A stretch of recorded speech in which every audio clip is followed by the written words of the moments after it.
سورۃ المجادلہ کی آیت نمبر 7، سورہ مجادلہ کا دوسرا رکوع اور 28ویں پارے کا بھی دوسرا رکوع۔ اللہ رب العالمین نے ارشاد فرمایا: الم تر ان اللہ یعلم ما فی السماوات وما فی الارض، اے سننے والے کیا تو نے نہ دیکھا کہ اللہ جانتا ہے جو کچھ آسمانوں میں ہے اور جو کچھ زمین میں ہے۔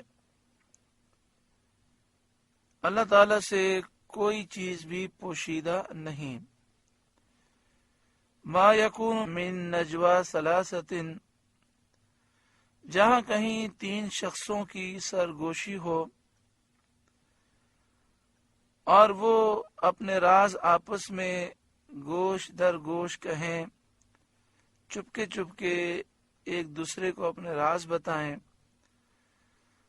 اور اپنی مشاورت پر کسی کو مطلع نہ کریں، اپنے مشورے پر، اپنی خفیہ گفتگو پر کسی کو مطلع نہ کریں۔ ما یکون من نجوا ثلاثۃ، جہاں کہیں 3 شخصوں کی سرگوشی ہو، الا هو رابعهم، تو چوتھا اللہ موجود ہے، یعنی اللہ تعالیٰ انہیں مشاہدہ کرتا ہے، انہیں دیکھتا ہے اور ان کے رازوں کو جانتا ہے۔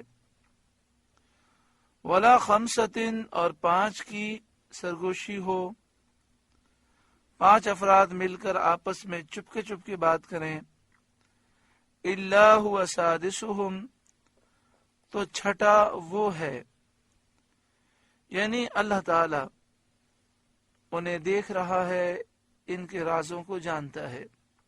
ولا ادنا من ذالک، اور نہ اس سے کم، یعنی 5 اور 3 سے کم، ولا اکثر، اور نہ اس سے زیادہ کی، الا هو معهم اینما کانوا، مگر یہ کہ وہ ان کے ساتھ ہے جہاں کہیں ہوں، یعنی اللہ تعالیٰ اپنے علم و قدرت سے ان کے ساتھ ہے، چاہے وہ 3 افراد ہوں، 5 افراد ہوں، یا اس سے کم ہوں یا اس سے زیادہ ہوں۔ هو معهم اینما کانوا، وہ ان کے ساتھ ہے جہاں کہیں وہ ہوں، یعنی اللہ تعالیٰ اپنے علم و قدرت سے ان کے ساتھ ہے۔ ثم ینبئهم بما عملوا یوم القیامہ، پھر انہیں قیامت کے دن بتا دے گا جو کچھ انہوں نے کیا۔ ان اللہ بکل شیء علیم، بے شک اللہ سب کچھ جانتا ہے۔ الم تر الی الذین نہوا عن النجوى، کیا تم نے انہیں نہ دیکھا جنہیں بری مشورت سے منع کیا گیا تھا، جنہیں برا مشورہ اور بری سرگوشی سے منع کیا گیا تھا۔ ثم یعودون لما نہوا عنہ، پھر وہ وہی کرتے ہیں جس کی ممانعت ہوئی تھی، جس کام سے انہیں منع کیا گیا تھا یہ وہی کام کرتے ہیں۔ یہ آیت یہودیوں اور منافقوں کے بارے میں نازل ہوئی، جو آپس میں سرگوشیاں کرتے تھے، چپکے چپکے باتیں کرتے تھے، آہستہ آہستہ گفتگو کرتے اور مسلمانوں کی طرف دیکھتے جاتے اور آنکھوں سے ان کی طرف اشارے کرتے جاتے، تاکہ مسلمان سمجھیں کہ ان کے خلاف کوئی پوشیدہ بات ہے اور اس سے مسلمانوں کو رنج ہو۔ ان کی اس حرکت سے مسلمانوں کو غم ہوتا تھا اور وہ کہتے تھے کہ شاید ان لوگوں کو ہمارے ان بھائیوں کی نسبت قتل یا شکست کی کوئی خبر پہنچی جو جہاد میں گئے ہیں۔ ان مسلمانوں کے دل میں خیال آتا کہ شاید انہیں ان مسلمانوں کی خبر پہنچی ہوگی جو جہاد میں گئے، شاید مسلمان جو جہاد میں گئے وہ شہید ہو گئے یا انہیں شکست ہو گئی، اور یہ اسی کے متعلق باتیں بناتے اور اشارے کرتے ہیں۔ مسلمان یہ سمجھتے تھے۔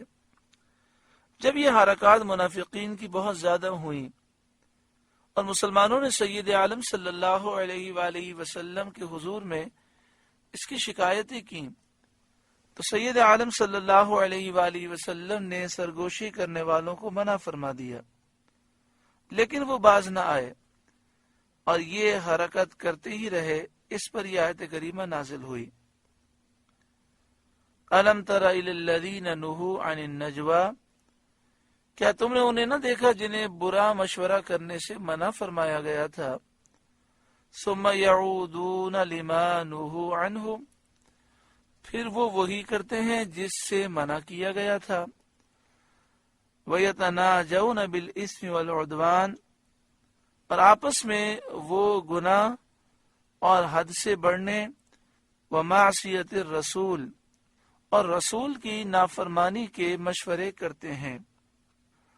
گناہ اور حد سے بڑھنا یہ ہے کہ مکاری فریب کے ساتھ سرگوشیاں کر کے مسلمانوں کو رنج و غم میں ڈالتے ہیں، اور نبی اکرم صلی اللہ علیہ وآلہ وسلم کی نافرمانی یہ ہے کہ منع کرنے کے باوجود باز نہیں آتے، اور یہ بھی کہا گیا کہ ان میں ایک دوسرے کو رائے دیتے تھے کہ رسول کی نافرمانی کرو، آپس میں یہ مشورہ کرتے تھے اس بات کا، ایک دوسرے کو وہ یہ سبق پڑھاتے تھے کہ رسول اللہ صلی اللہ علیہ وسلم کی نافرمانی کرو۔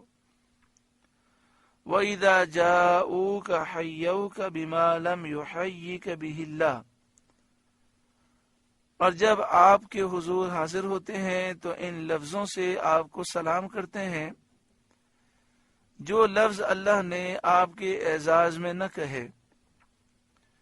یعنی یہودی نبی کریم صلی اللہ علیہ وسلم کے پاس آتے تو کہتے السلام علیک، سام موت کو کہتے ہیں، السلام علیکم، جیسے آج کل ہمارے یہاں بھی بعض لوگ سلام کرتے ہوئے اس طرح کہہ دیتے ہیں السلام علیکم یا السلام علیکم، تو سام جو ہے یہ موت کو کہتے ہیں، تو السلام علیکم یا السلام علیکم کے معنی ہے تجھ پر موت ہو۔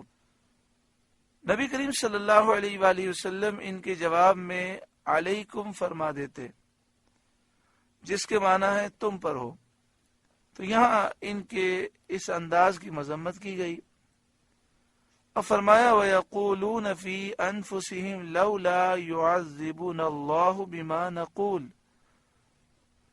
اور اپنے دلوں میں کہتے ہیں ہمیں اللہ عذاب کیوں نہیں کرتا ہمارے اس کہنے پر۔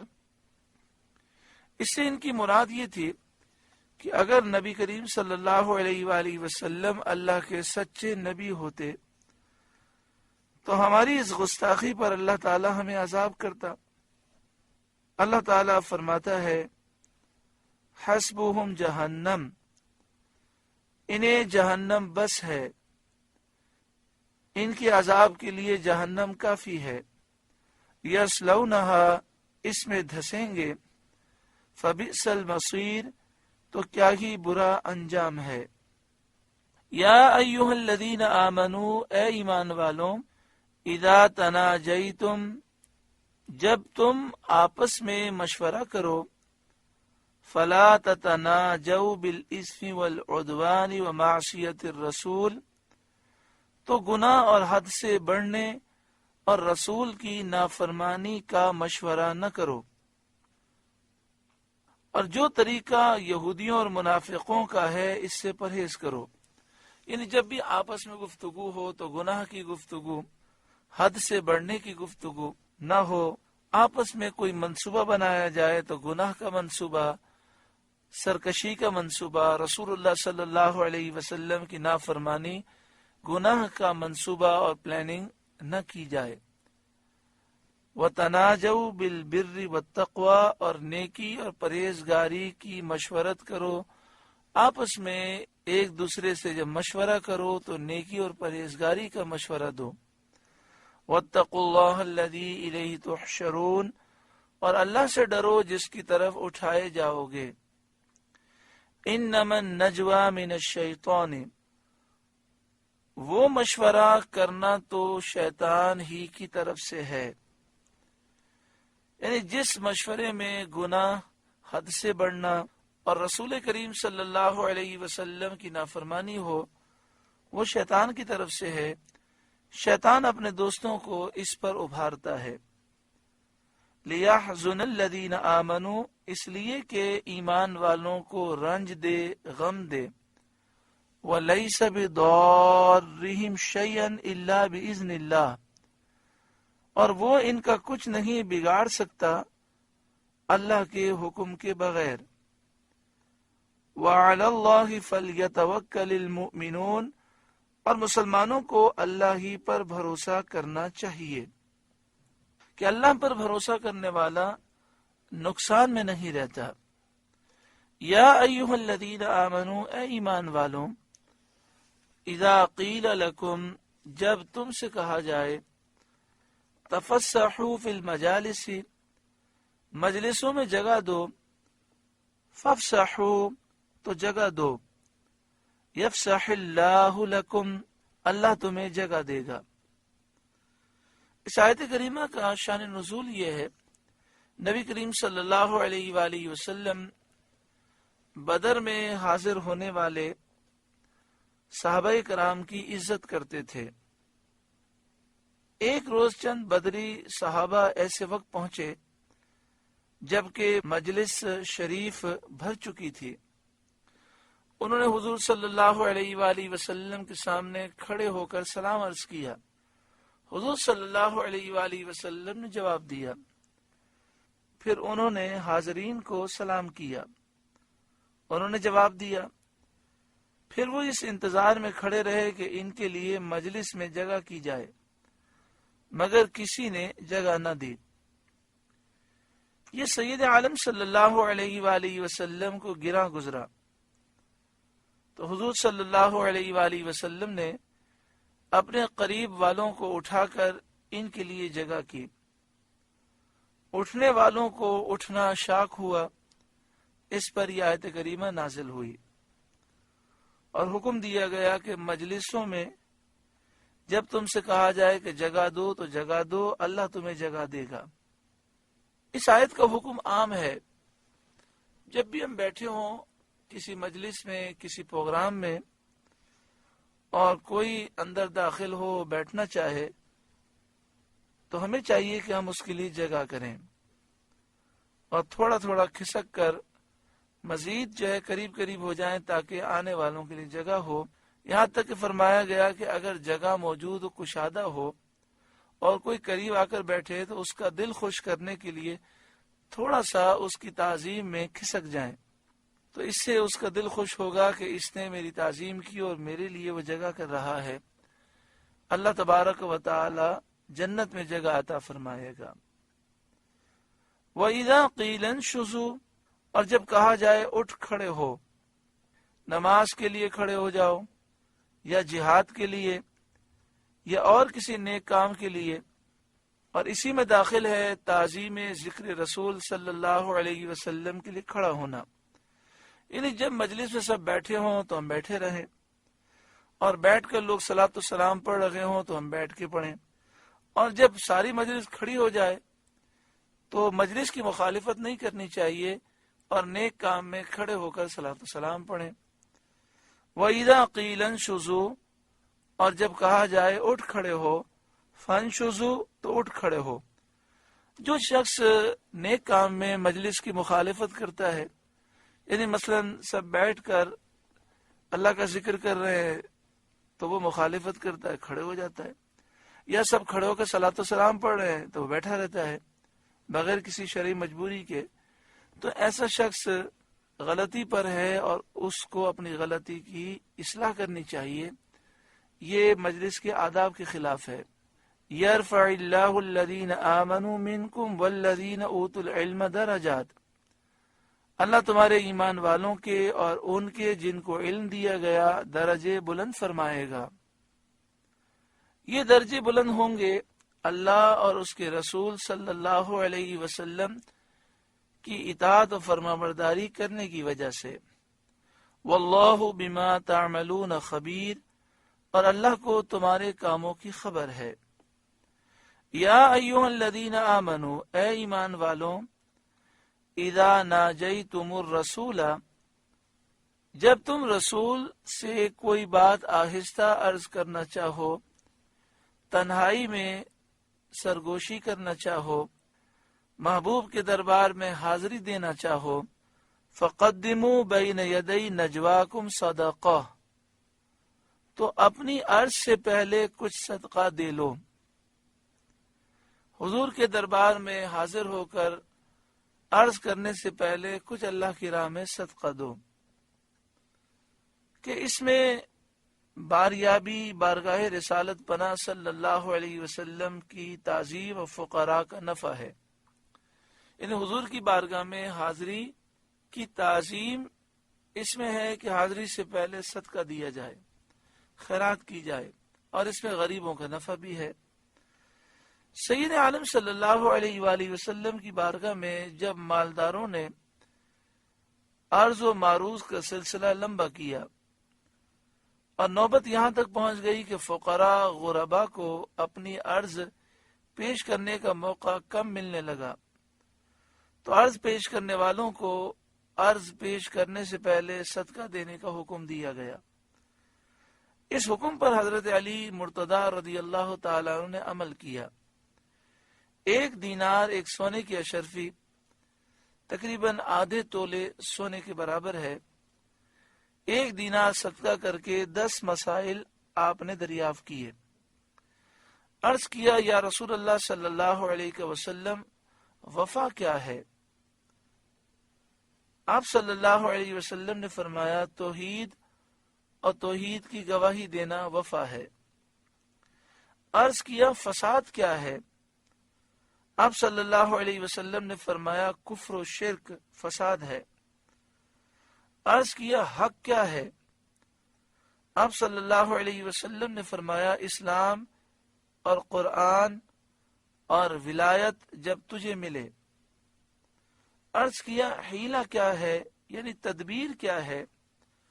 آپ صلی اللہ علیہ وسلم نے فرمایا، تدبیر کو چھوڑ دینا ترک حیلہ حیلہ ہے۔ عرض کیا، مجھ پر کیا لازم ہے؟ فرمایا، اللہ تعالیٰ اور اس کے رسول صلی اللہ علیہ وسلم کی فرما برداری لازم ہے۔